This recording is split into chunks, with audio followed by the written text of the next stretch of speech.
Indigo airlines के विमान को बम से उड़ाने की धमकी मिली है। विमान दिल्ली से जाने वाला था वाराणसी के लिए और विमान से सारे यात्रियों को बाहर उतारा गया।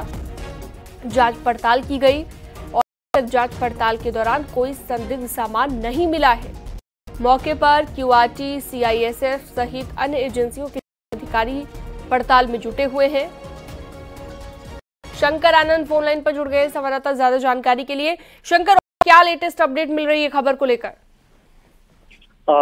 आज सुबह में तकरीबन 5:30 बजे इस विमान को दिल्ली से वाराणसी जाना था, लेकिन इसी बीच में एयरपोर्ट पे जानकारी मिलती है कि एक संदिग्ध इंफॉर्मेशन मिली है जिसमें कि इस विमान के अंदर में बम होने की खबर मिलती है। उसके बाद उस विमान के अंदर में अफरा तफरी जैसा माहौल मच गया। तमाम यात्रियों को और क्रू मेंबर्स को विमान के इमरजेंसी से बाहर निकाला गया और बहुत कम ही ऐसा दृश्य देखने को मिलता है जब इमरजेंसी गेट को खोलने की जरूरत पड़ती है। और जिस तरह से इमरजेंसी गेट को खोल करके तमाम यात्रियों और क्रू मेंबर्स को बाहर गया, उसके बाद उन तमाम यात्रियों को एक साइड में रखा गया और उसके बाद उन यात्रियों का विमान के अंदर में सर्च ऑपरेशन किया गया, लेकिन अभी तक कहीं से भी कोई भी संदिग्ध सामान नहीं मिला है। लेकिन अगर बात करें जिस तरह से बॉम्ब जानकारी साझा की गई थी, तो इस तरह के जो कॉल्स हैं पिछले समय पहले से लगातार, चाहे स्कूलों की बात करें या कॉलेज की बात करें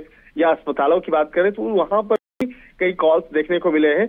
लेकिन ये कॉल कहां से जनरेट हो रहे हैं, कहां से ये ईमेल जनरेट हो रहे हैं, ये मामला अब तफ्तीश का है। और जिस तरह से अगर ईमेल की बात करें तो पिछले कुछ ईमेल्स जरूर ट्रैक किए गए थे कि वो रूस से जनरेट किए गए थे, लेकिन अब उस मेल को भेज करके जिससे एक कहा जा सकता है कि अफरा तफरी का माहौल क्रिएट करने की कोशिश कर रही है, तो वो कौन से शरारती तत्व है, इन तमाम मामलों पर अब आगे की पड़ताल होगी। और कहा जा सकता है कि थोड़ी देर के बाद जो इस मामले में एफआईआर रजिस्टर्ड करने की जो तमाम औपचारिकताएं होंगी और उसके बाद इस मामले में दिल्ली पुलिस की स्पेशल सेल आगे तफ्तीश करेगी कि आखिर वो लोग हैं जिसने इस तरह के मेल को भेजा था या इस मामले की जानकारी को साझा किया था। तो एक तरह से कह सकते हैं कि आज सुबह में तकरीबन 5:30 बजे दिल्ली एयरपोर्ट पर काफी अफरा तफरी का माहौल था।